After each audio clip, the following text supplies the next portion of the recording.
చిన్న వయసులోనే ఇప్పుడు డిఎస్పీ అని ఫస్ట్ మీరు ఎన్సీసీ స్టూడెంట్ లాగా ఉన్నారు తప్ప పోలీస్ ఆఫీసర్ అనుకోరు. పోలీస్ ఆఫీసర్ అంటే కొంచెం కోపం అనేది ఉండాలి, ఇంకా స్టార్టింగ్ కాబట్టి తర్వాత తర్వాత వస్తుంది. కానీ చూడడానికి మాత్రం ఎన్సీసీ స్టూడెంట్ లాగా ఉన్నారు మీరు. ఓకే సరే, ఫస్ట్ పోలీసింగ్ పోస్టింగ్ మీరు గ్రూప్ 1 కన్నా ముందు సివిల్స్ రాశారు. అది రాస్తున్న సమయంలో గ్రూప్ 1 రాయడం, రాసిన వెంటనే ఫస్ట్ అటెంప్ట్లోనే ఈ పోస్ట్ రీచ్ అవ్వడం అనేది ఒక రోజు 2 రోజులు పడే కష్టం కాదు. అంటే మీ ఫౌండేషన్ 10th క్లాస్ దగ్గర నుండి క్రమేపీ ఆ విధంగా రావడం, ఈ స్థాయికి వచ్చారు. చాలామంది 10th క్లాస్ అయిపోయిన తర్వాత ఇంటర్మీడియట్ తర్వాత అప్పుడు తమ గోల్ ఫిక్స్ చేసుకుంటారు, ఆ దీంట్లో కొంచెం ఇబ్బంది పడుతుంటారు. మీరు ఫస్ట్ అటెంప్ట్లోనే గ్రూప్ 1 కొట్టడం వెనక మీ ఫౌండేషన్ 10th క్లాస్ నుంచి స్టార్ట్ అయిందా, లేదు మీ అమ్మగారు నాన్నగారు చిన్నప్పటి నుంచే మీకు ఆ గోల్ మీకు రీచ్ అవ్వాలంటూ ఫీడ్బ్యాక్ ఇవ్వడం వల్లే మీరు ఈ గోల్ రీచ్ అయ్యారా? ఇక్కడికి వచ్చిన తర్వాత సాధారణంగా అమ్మాయిలందరూ కూడా పోలీస్ ఆఫీసర్ ఉద్యోగం అంటే ఎందుకు, ఇది అంతా నైట్ డ్యూటీలు ఉంటాయి, తర్వాత పర్సనల్ లైఫ్ డిస్టర్బ్ అవుతుంది అనే భావనలు ఉంటారు చాలామంది. కానీ మీరు ఖచ్చితంగా ఇందులోకి వచ్చిన తర్వాత మీరు బయట విన్నది ఇక్కడ లోపలికి రెండింటికి తేడా ఉందా, లేదు బయట ఉన్నది ఇక్కడ నిజంగా అక్షరాలా జరుగుతుందా? ఈ 2 ప్రశ్నలు సమాధానం చెప్పే ముందు ఒకసారి విజయసాయి గారి కుటుంబ నేపథ్యం, ఈ పోస్ట్కి ఎందుకు అనుకున్నారు, తర్వాత ఈ ప్రిపరేషన్లో మీరు పడ్డ కష్టాలు ఏంటి, రెండింటికి రాశారు కాబట్టి యూపీఎస్సీ సివిల్స్ ఎలాగుంటుంది ప్రిపరేషన్కి, దాంట్లోనూ సబ్జెక్ట్స్ ఏంటి, పబ్లిక్ సర్వీస్ కమిషన్లో ఉన్న ప్రిపరేషన్ ఏంటి, రెండింటికి వ్యత్యాసం చెప్పండి. తప్పకుండా అండి. ముందుగా మీరు చెప్పినట్టు నా పేరు విద్య అండి. మా స్వస్థలం తణుకు, వెస్ట్ గోదావరి జిల్లా, పక్కనున్న ఉండ్రాజవరం మండలంలోని పాలంగి అనే విలేజ్ నుంచి వచ్చానండి నేను. మా నాన్నగారి పేరు శ్రీనివాసరావు. ఆయన పంచాయతీరాజ్ ఇంజనీరింగ్ డిపార్ట్మెంట్లో సీనియర్ అసిస్టెంట్గా పనిచేస్తారండి. మా మదర్ పేరు ఝాన్సీ లక్ష్మి, గవర్నమెంట్ హై స్కూల్లో బయాలజీ స్కూల్ అసిస్టెంట్గా వర్క్ చేస్తారు. ఇద్దరు గవర్నమెంట్ ఎంప్లాయీసే. నాకు వేరే సిబ్లింగ్స్ కూడా లేరు. I'm the only child to my parents. So ఇద్దరు గవర్నమెంట్ ఎంప్లాయీస్ అయ్యేటప్పటికీ ఆ ఎన్వైర్న్మెంట్ అనేది, so love towards government job అనేది వాళ్ళకి ఆటోమేటిక్గా ఉంటుంది. కానీ సాధారణంగా ఉండ్రాజవరం తణుకు ఆ ప్రాంతంలో అమ్మాయిలు కానీ అబ్బాయిలు కానీ, ఎందుకంటే బాగా సౌండ్ పార్టీ పిల్లలు ఉంటారు, తల్లిదండ్రులకి బాగా పొలాలు ఉంటాయి, సంవత్సరానికి 3 పంటలు ఉంటాయి.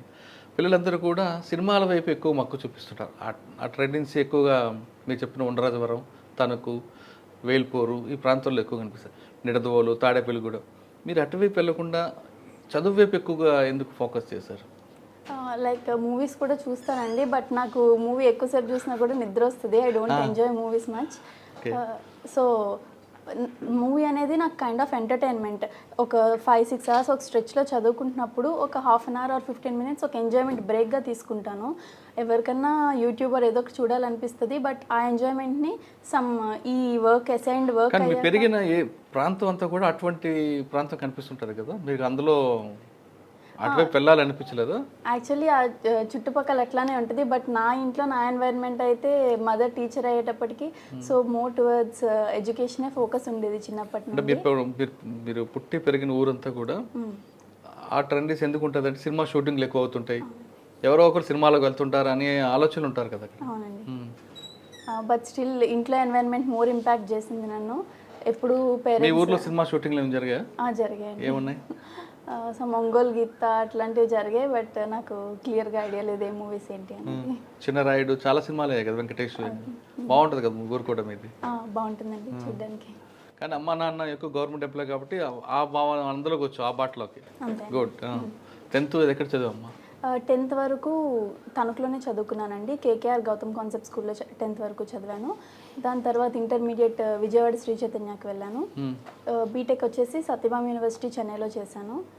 2018లో గ్రాడ్యుయేషన్ అయిందండి. కంప్యూటర్ సైన్స్లో గ్రాడ్యుయేట్ అయ్యాను. గ్రాడ్యుయేషన్ అయిన వెంటనే 2018 సంవత్సరంలోనే నోటిఫికేషన్ వేయడం జరిగింది, గ్రూప్ 1 నోటిఫికేషన్. సో వెంటనే దానికి అప్లై చేసుకున్నా. ఫస్ట్ నుండి అయితే చిన్నప్పటి నుండి సివిల్స్ వైపు వెళ్ళాలనే మోటివేషన్ ఉండేది. సో బీటెక్ అవ్వగానే వెంటనే ప్రైవేట్ జాబ్ కూడా వచ్చిన నేషనల్ పేమెంట్స్ కార్పొరేషన్ ఆఫ్ ఇండియాలో జాబ్ వచ్చింది, బట్ అది కూడా తీసుకోకుండా ఇటు సైడ్ గవర్నమెంట్ సెక్టర్ సైడ్ వచ్చాను. సత్యభామ యూనివర్సిటీలో మీరు చదువుతున్నప్పుడు మంచి క్యాంపస్ సెంటర్స్ వచ్చాయండి. వచ్చారా?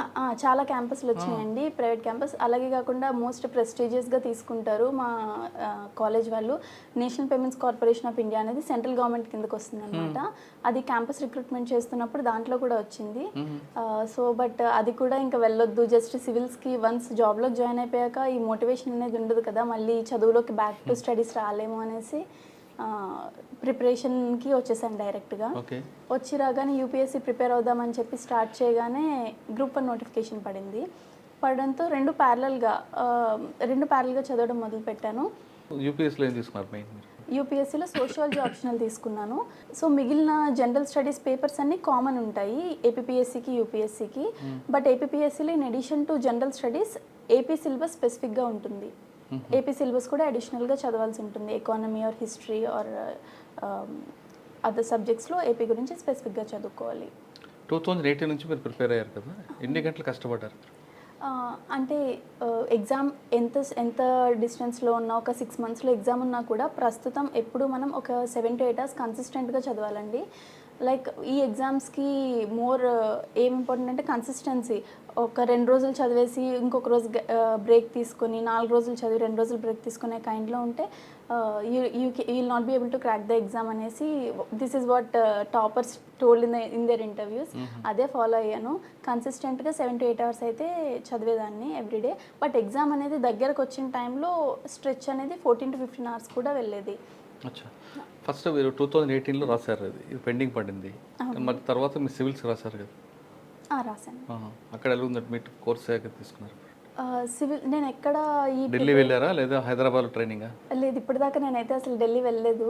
మొత్తం ప్రిపరేషన్ అంతా హైదరాబాద్లోనే చేశాను. అండ్ హైదరాబాద్లో కూడా నేను ఎక్కడ కోచింగ్ అకాడమీస్లోకి వెళ్ళి ప్రాపర్ ఫార్మల్ కోచింగ్ అనేది ఎక్కడ తీసుకోలేదు. జస్ట్ నాకు నేనుగా టాపర్స్ చెప్తారు కదా ఇంపార్టెంట్ బుక్స్ ఇవి, సోర్సెస్ ఇవి అనేసి, ఆ సోర్సెస్ నుంచి తరోగా ప్రిపేర్ అయ్యేదాన్ని. ఆఫ్టర్ ప్రిపరేషన్ తర్వాత to test my level test series రాసేదాన్ని. టెస్ట్ సిరీస్లో నాకు వచ్చిన స్కోర్ బట్టి ఐ యూస్ టు అనలైజ్, నేను ఇంకా ఇందులో ఇంప్రూవ్ అవ్వాలి, ఈ సెగ్మెంట్లో నేను ఇంప్రూవ్ అవ్వాలి అనేది I used to analyze it myself అనమాట. అండ్ నేను టెస్ట్ సిరీస్ ఎట్లా రాశానంటే ఏ అకాడమీ వాళ్ళు టెస్ట్ సిరీస్ ఓపెన్ చేస్తే ఆ అకాడమీలో ఎన్రోల్ అయిపోయి టెస్ట్ సిరీస్ అయితే కంపల్సరీ రాసేదాన్ని. And I think that really helped me. ఒక కోచింగ్ కంటే కూడా test series help me allot.